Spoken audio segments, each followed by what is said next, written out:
Hi, today we're going to do lesson 6-2, slope-intercept form. This should seem somewhat familiar to most of you. A linear function is just what it sounds like. It's a function that happens to be a line when you graph it. A parent function is the simplest equation of the function. Y equals x is the linear parent function. A linear equation is an equation that models a linear function.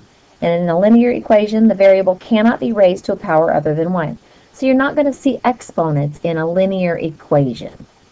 Okay? And the y-intercept is the y-coordinate of the point where a line crosses the y-axis. This will be something important along with slope, which we learned about yesterday. Okay, so the y-intercept form is y equals mx plus b. That should sound somewhat familiar to you. Y equals mx plus b. And I've got my marker acting crazy again. Let's see if I can fix that. Equals mx plus b. Okay, so here's an example of a slope-intercept form equation. Y equals negative 2x plus 1. Okay, and here are some ordered pairs that fit this equation. If you put 0 in for x, that's negative 2 times x times 0 is 0, plus 1 is 1, so the y value is 1. So that's 0, 1, and that's this one right here. Okay? If you put 1 in for x, it becomes negative 2 times 1 is negative 2, plus 1 is negative 1. So 1, negative 1. That is this point right here. Okay? When you put 2 in, 2 times negative 2 is negative 4, plus 1 is negative 3. So 2, negative 3, that's this point right here. So this is a graph, this is a table, and this is the equation. Okay? Using two of these points, we used this point and this point, we could find the slope, just like we did yesterday. The slope is negative 2. Okay, so here we have the equation.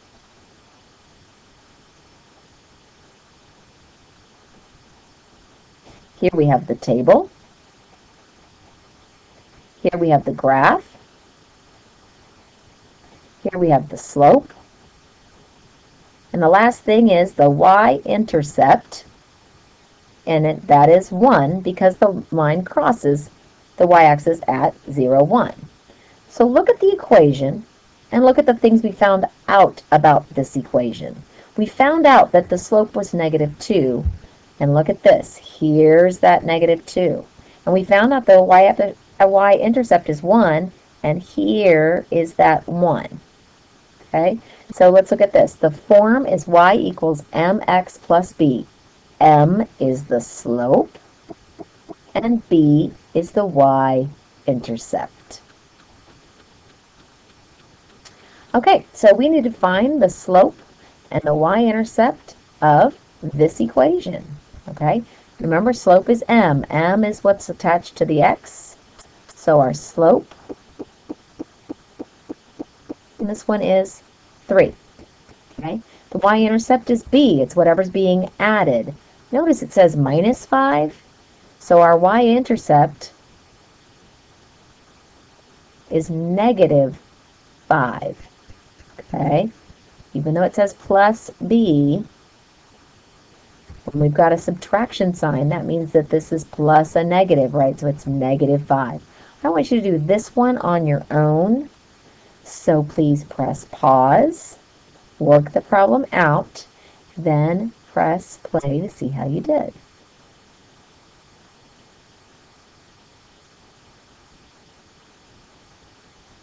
Okay, so how'd you do? We had y equals 7 over 6x minus 3/4.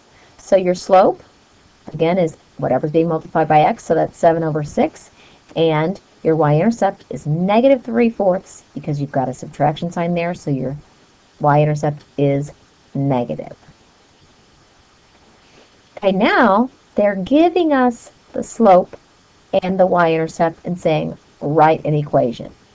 So we start with the formula, which is y equals mx plus b. Remember, m is slope, b is y-intercept.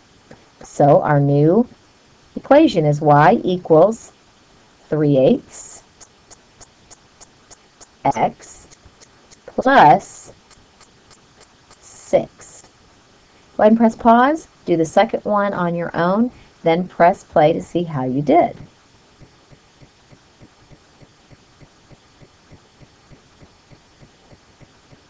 Okay, let's see how you did. We had a slope of 2/5 and a y-intercept of -1. So we start with y equals mx plus b. Plug in our two pieces of information. You should have gotten y equals 2/5 x minus 1. Some of you might have had plus a -1. Remember, that is the same thing. Okay, so now we have a graph, and we need an equation. So we're going to start with what we're learning about, which is the slope-intercept form, y equals mx plus b. So m, what is the slope? Well, we need to find 2 points. Here's one.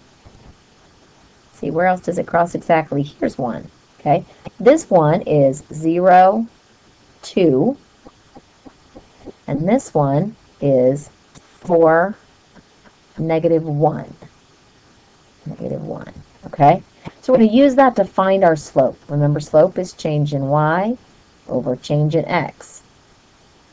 Okay, I'm going to do this one, then that one. So 2 minus a -1 over 0 minus 4. I'm going to fix that because that looks like a 7, and it's not. It's a -1. 2 minus -1 equals 2 plus 1, which is 3. 0 minus 4 is -4. Remember that I said if the line goes downhill from left to right that it was going to have a negative slope, and this one does. So y equals -3/4 x. B is the y-intercept. And what does the y-intercept mean? You can look back at that first slide if you need to. It means where it crosses the y-axis. That's this point right here. It crosses the y-axis at 2 plus 2. So I would like you to do this one on your own. I'll go ahead and show you some points you can use. You can use this one, which is -2, 0. You can use this one, which is 0, 1. You can use this one, which is 2, 2. Okay? Go ahead and work this one on your own by pressing pause first, then press play to see how you did. Okay, let's see how you did. We had y equals mx plus b. I gave you some points to use. Use the points to find the slope. When you subtracted, I subtracted this point minus this point, which gave me a negative over a negative. Remember, the negatives cancel out, so my slope is actually 1/2. My y-intercept is 1. That's where it crosses the y-axis. So it's y equals 1/2 x plus 1. Okay, you can use the slope and y-intercept to graph a line. Here's my equation. First thing you do is you say, okay, where's my y-intercept? There it is, -1. That's my starting point. I make that dot first, -1. Then I use my slope.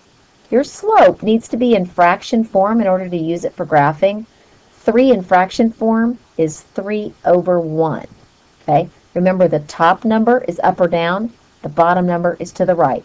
So from your starting point, go up 3/1. I suggest you do this more than once. Up 3/1. Up 3/1. Then you would use some kind of a ruler or a straight edge. I am going to use my handy-dandy line tool. Okay, so I'm going to start here, and I'm going to go down this way. And you can see those line up beautifully. That is my graph. And when I'm grading something like this, what I'm looking for is, does it cross at the right place? And is your slope correct? Okay? Start with your y-intercept. Use your slope to go up and over or down and over. So I would like for you to do this one by yourself.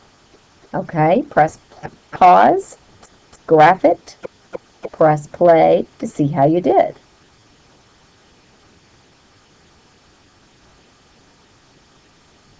Okay, let's see how you did. You should have started at -2.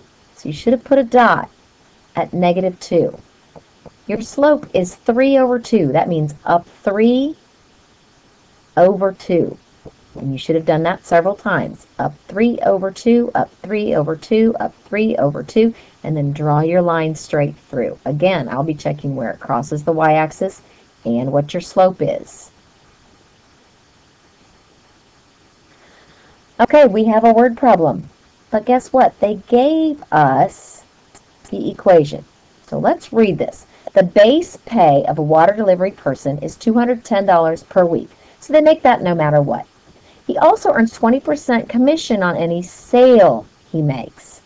So it's 210 plus 0.2 times the sale, 20% of a sale. Okay?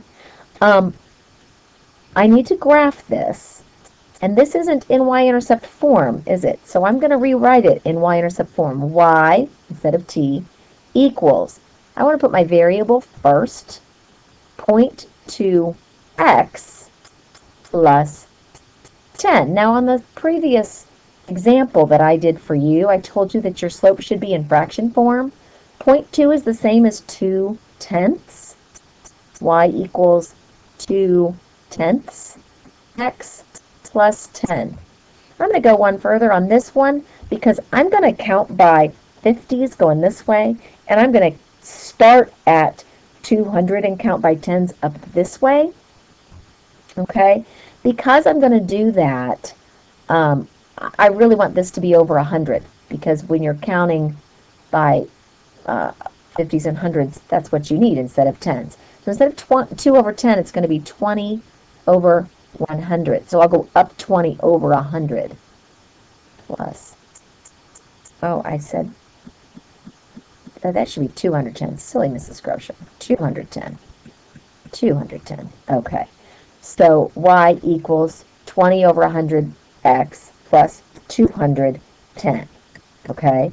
So I'm going to, really quick, I'm going to go over 2 lines and write, okay, that's 100. I'm going to go over 2 more lines and write, okay, that's 200. 2 more lines, that's 300. Okay? Just to give us an idea. I'm going to go up 2 lines. That's going to be 200. And then, as I said, I'm going up by 10s this way. So 200, 210, 220, 230, 240. I'm only writing every other line because it gets really crowded if you fill in every single one. Okay? Now, 210 is my y-intercept. So that is where my thing is going to be. Now, this is a broken graph. There should be a break right there because this is not 0, 0 on this graph. Okay? So I make my y-intercept at 210. Then I'm going to go up 20/100. So up 10, 20 over 50, 100. Up 10, 20 over 50, 100. Okay? Now this graph will look a little bit different than it would if we were using the same scale going up and down and right and left. Okay? We had to do that because when we're using really big numbers, sometimes you have to skew the scale so that it will fit.